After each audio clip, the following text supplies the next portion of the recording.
నీతి నిజాయితీ ధర్మం వంటి సత్య మార్గాలు బోధించిన సంత్ సేవలాల్ మహారాజ్ను ఆదర్శంగా తీసుకొని సమాజం ముందుకెళ్లాలని జిల్లా కలెక్టర్ బి చంద్రశేఖర్ పిలుపునిచ్చారు.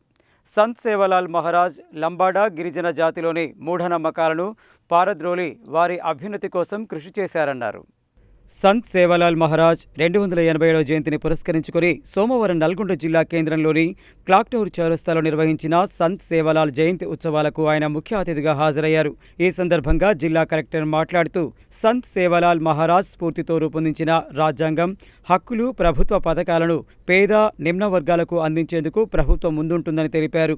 ఎస్టీ, బంజారాలకు సమాజ స్థితిగతులను తెలియజేశారని, సంత్ సేవలాల్ నీతి, న్యాయం, ధర్మాన్ని పాటించాలన్న వారి మార్గదర్శకాలను ఆయన ఆశయాలను ముందుకు తీసుకువెళ్లాలని పిలుపునిచ్చారు. సంత్ సేవలాల్ మహారాజ్ జయంతి ఉత్సవాలను జిల్లాలోని అన్ని నియోజకవర్గాలు, మండలాల్లో నిర్వహిస్తున్నామని తెలిపారు. కార్యక్రమానికి హాజరైన మేయర్ బుర్రి చైతన్య శ్రీనివాసరెడ్డి మాట్లాడుతూ సంత్ సేవలాల్ మహారాజ్ ఆధ్యాత్మిక గురువని, సేవ, ధర్మం, సమభావనలను బోధించారని, సత్సంగ్ ద్వారా సమాజాన్ని మంచి మార్గంలో పయనించేందుకు కృషి చేశారని అన్నారు. సమావేశానికి ప్రవీణ్ నాయక్ అధ్యక్షత వహించి మాట్లాడగా జిల్లా గిరిజన సంక్షేమాధికారి చత్రునాయక్, లంబాడా హక్కుల రాష్ట్ర వర్కింగ్ ప్రెసిడెంట్ సక్రునాయక్, ఎరుకల సంఘం అధ్యక్షులు నరసింహ తదితరులు మాట్లాడారు. ఈ కార్యక్రమంలో additional SP Ramesh, deputy mayor Ashraf Ali Amer, tahsildar Parashuram, corporator Deepla Naik, all India Banjara Seva Sangham జిల్లా అధ్యక్షుడు ఆంగూత్ ప్రవీణ్ నాయక్, మాజీ కౌన్సిలర్ ప్రదీప్ నాయక్, రమావత్ జగన్ సింగ్ నాయక్, లకావత్ రవి నాయక్, రమావత్ నాగార్జున నాయక్, కేతావత్ నరసింహ నాయక్, కేలావత్ నాగేష్ నాయక్, ఆంగోతు లచ్చు నాయక్, రమావత్ రవి నాయక్, పాతులోతు వెంకటేశ్వర్లు నాయక్ తదితరులు హాజరయ్యారు. ఈ సందర్భంగా జిల్లా కలెక్టర్, మేయర్, డిప్యూటీ మేయర్ తదితరులు సంత్ సేవలాల్ మహారాజ్ చిత్రపటానికి పూలమాలలు వేసి ఘనంగా నివాళులు అర్పించారు.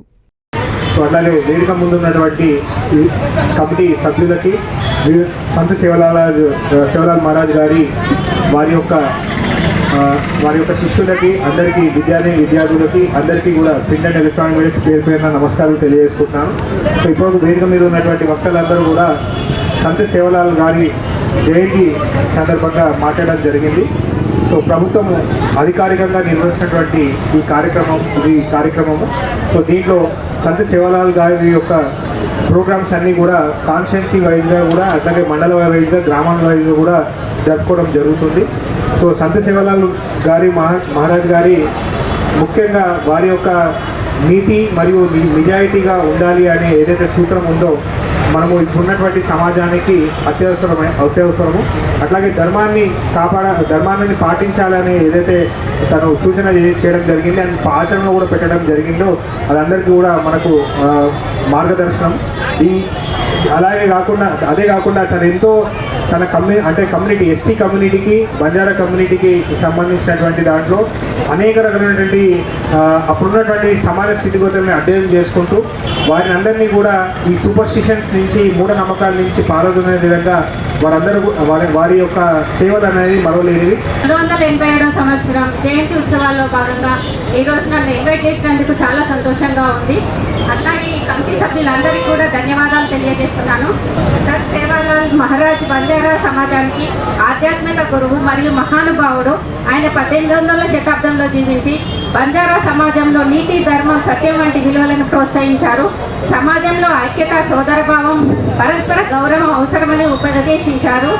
సేవలాల్ మహారాజ్ ప్రజలకు విద్య, శుభ్రత, నీతి, నిజాయితీ అనేది బోధించారు. అంధవిశ్వాసాలను తొలగించి సత్సంగాలు నిర్వహించి మంచి మార్గాన్ని చూపించారు. వారికి నన్ను ఇన్వైట్ చేసినందుకు ఈ సభా అధ్యక్షులందరికీ నమస్కారాలు తెలియజేస్తాను. సార్, ఇక్కడ ముఖ్యంగా ప్రతిసారి మేము ఈ సేవలాల్ మహారాజ్ గురించి అందరికీ తెలుసు. మేడం అయితే ప్రత్యేకంగా సెల్లో వారి యొక్క సేవలు ఏమేమి ఉన్నాయనుకొని చూసుకుంటూ కూడా ఇప్పుడు చెప్పిందంటే చాలా ధన్యవాదాలమ్మా. ఇక్కడ పాపులేషన్ యాక్చువల్గా 1500 నుంచి 2000 ఉన్నాయి సార్, కానీ అఫీషియల్గా మాకు లేక మనమే తమరు ఫైల్ కూడా పరిశీలించారు.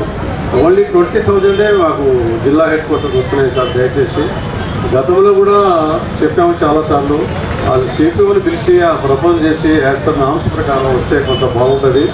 ఆ 20,000 ఉస్మానియా యూనివర్సిటీ వాళ్ళకి ఇచ్చి మిగతా తమరు దయచేసి మన పిటిషన్ పెడితే అప్లై చేస్తే తమ దయతో కొంత బడ్జెట్ ఇచ్చారు కాబట్టి ఈ విధంగా చేసుకోవడం జరుగుతుంది సార్. అలాగే 325 సర్వే నెంబర్లో గత ప్రభుత్వం ఒక ½ ఎకర్ ల్యాండ్ ఇచ్చారు సార్ రెవెన్యూ భవన్ పక్కన. సో మినిస్టర్ గారు కూడా ఒక 25 lakhs ప్రపోజ్ చేశారు.